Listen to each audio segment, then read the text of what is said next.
Hi, my name is Harrison Lohman. I'm an associate producer at The Agenda with Steve Paikin, and we're here today with Nayantara Janarthan, who is Chief Operating Officer at Sakha Consulting Wings.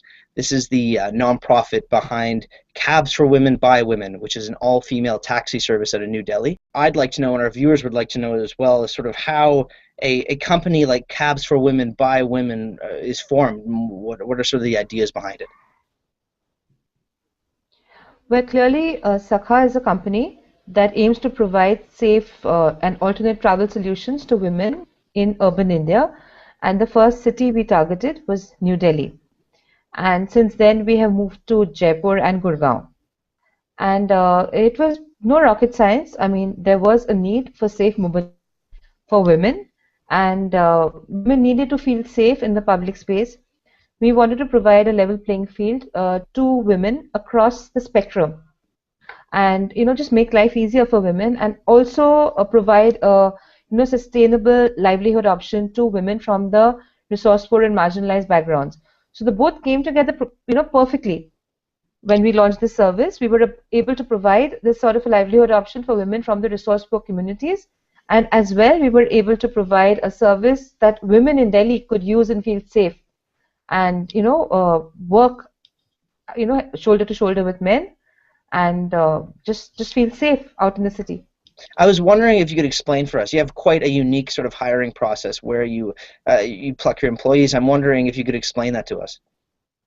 Sure. So we have a not-for-profit. So I would like to first of all clarify that Sakha is a for-profit organization. It is a commercial organization, but we are what is termed as a social organization, where the profits are not taken out of the organization but are plowed back into the company. Okay. So as to provide better salary structures, better benefits for the women working in the company.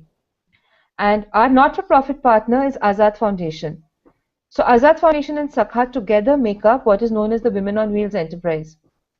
And Azad Foundation actually mobilizes and trains resource poor women from extremely marginalized communities to become drivers, professional drivers.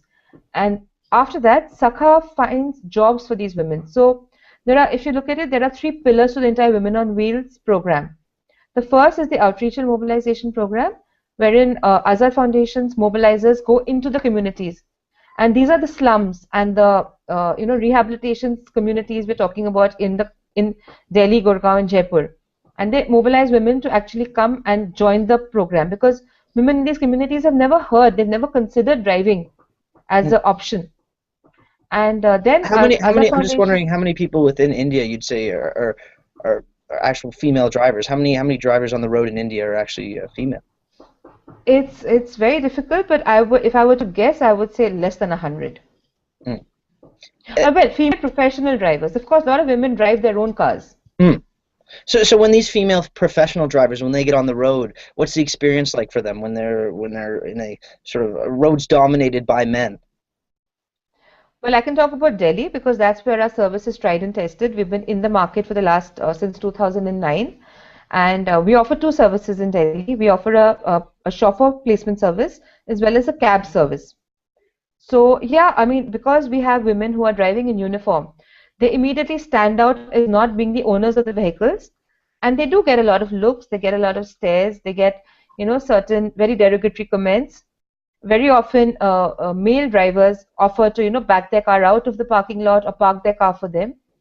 And yeah, I mean, it happens. I mean, there are some reactions which are not so great, and they're taught to deal with it. But I think I mean, if you look at the larger picture, I don't think we've had an issue. It's been a very well received service by the people in Delhi, and yeah, people do stare at them and they ask them, like, if you're going to, if like men drivers ask them, if you're going to become a driver, what are we going to do? How do we earn a livelihood? And these comments do come. Do they themselves feel safe on the road there? Well, a lot of counseling and a lot of preparation goes into it. So the Azad Foundation training program is about 6 to 8 months long, which is fairly long for a woman to become a driver. But during the course of this program, we don't only teach them a skill set that involves driving. We teach them, we empower the woman in them, and we also enhance the person. So we have things like we teach them self-defense, which is conducted by the Delhi police, Mm. and we have endless hours of counseling.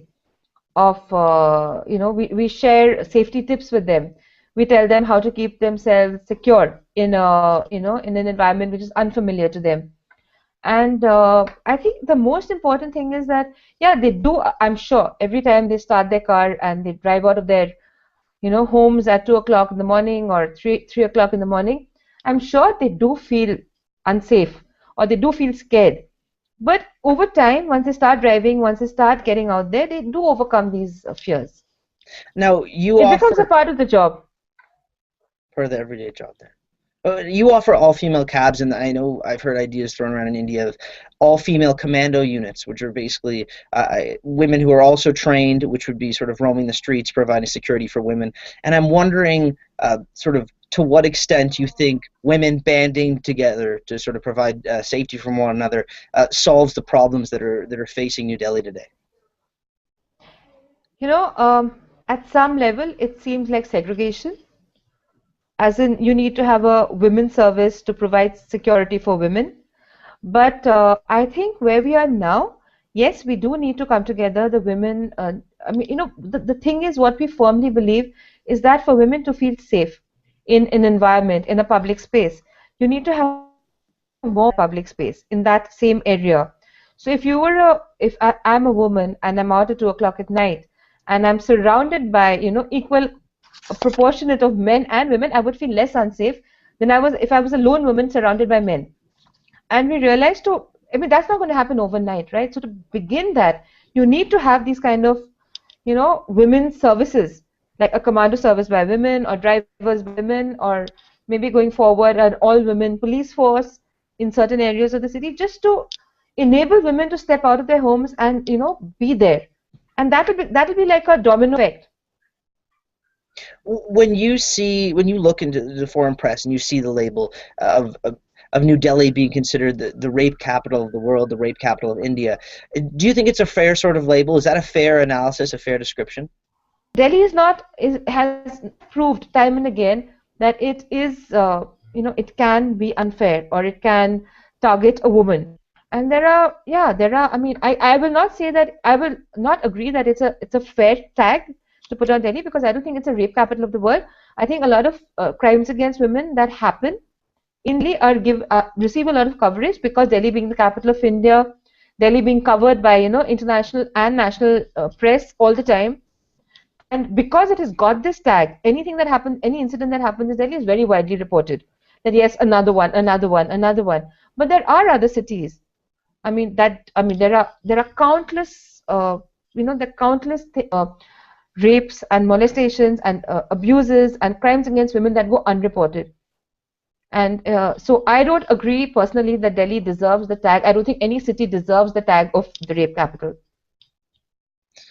Last April, Indian Parliament passed laws which led to sort of tougher sentences for rapists and for police officers who aren't filing complaints which have been made about rape. And I'm wondering to what extent you think this will solve the problem. I think I would say that more than the government or the judiciary or the police or the trying to, they're not going to be able to make this change without the people changing. India is extremely patriarchal. I mean, we are a very patriarchal society, and women are still, they're commodities. Women's bodies sell songs, they sell movies, they sell deodorant, they sell cars, and and because it is such a deep-rooted patriarchy that exists, it would be not enough for laws or policing to solve the problem. It has to be a mindset change. Just on that point, wondering how you go about changing a mindset when you're faced with such a huge obstacle there. How do you go about changing a mindset? You change a mindset, one mindset at a time. There is no magic wand which we're going to wave and and people are suddenly going to be respectful of women or suddenly women as equals. So all women in India want are to be treated as equal, and we don't think that, like, the fight or the antithesis of patriarchy is matriarchy. What we feel needs to happen is that, women and men need to work and earn and live and share equal rights and share equal responsibilities and be equal citizens of this country. And I think many countries in the world have this dilemma where women are not given the equal space that the men are given. And yeah, it's not going to happen overnight. It's going to be a slow change. I think it's going to be a change which is going to take the next few generations. And we just, as I told you, one mindset at a time is what we need to do. Just lastly, I want to ask what you tell women who I'm not sure if they do this, but women who approach you, an average Indian woman, and asks what she can do to help, I guess her fellow other Indian women within the community. What do you tell them they can do to help provide safety for others? Do you mean women who are already with us, like women who are already associated with us, who work as drivers or are training as drivers? Or do you mean women just generally from the community? Just generally, women in the country. If they were to come up to you and say, "What can I do to help continue this conversation to increase safety for other women in India?" Well, it's going to be a fairly long answer. But if I were to break it up, I would say that women who live in the communities where, okay, so if you break it up, there is a resource poor and a marginalized community where we deal. I mean, that is the community from where our drivers come, and that is the community in which we work very actively. So if a woman from that community came to me and said, what could I do to make the life to somebody else better, I would just say that you need to form a collective, and you need to be, if somebody is getting battered or bashed or abused or raped or in their homes, you need to go and interrupt it. You need to call the cops. You need to get the authority in. You need to report it. You need to make a noise. You need to make it public. And I would say almost the same because what we realize is that this abuse or these crimes against women are not community specific, or they're not like socio-economic structure specific. It happens across. And I think what people need to do is they need to be able to come out and talk about it. Women need to be the support system for other women. In fact, one of the reasons why Sakha was set up is that we could have just done the training and let the women go free and find their own jobs. And one of the overriding reasons why Sakha was set up is to form this collective, because there are all women from fairly similar backgrounds and from fairly similar circumstances. We wanted them to be able to form a peer group, to form a community, reach out to each other, and always, if there are 10 voices, it's always louder than one. So we wanted them to be able to provide that network wherein there are 10 voices when they're going and approaching the police, approaching the legal system, approaching the government, or even against violence. Nayanthara, I want to thank you so much for taking the time out of your day to speak with us. Thank you.